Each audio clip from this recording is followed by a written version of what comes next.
Kabataang nasasabik sa face-to-face. Isang araw, narinig ni Nebea sa radyo na mag-face-to-face classes na at tinawag niya ang kanyang mga kaibigan. Narinig niyo ba na mag-face-to-face classes na tayo? Oo, sa radyo.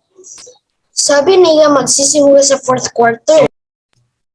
Salamat naman, dahil isa ako sa kabataang nasasabik na magkaroon ng klase sa paraang face-to-face. Kailangan maghanda na tayo bago magsimula ang face-to-face. Oo, ihanda ko na ang malinis na uniforme at sapatos ko. At kung magsisimula na ang face-to-face, tatandaan pa rin natin na dapat tayong mag-ingat palagi upang hindi tayo makapitan ng virus na iyan. Kailangan uminom pa rin tayo ng vitamins at maraming tubig.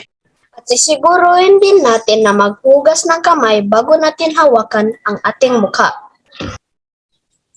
Nasasabik na talaga ako sa face-to-face dahil gusto ko na kayong makita lahat, lalo na ang ating mga dakilang guro.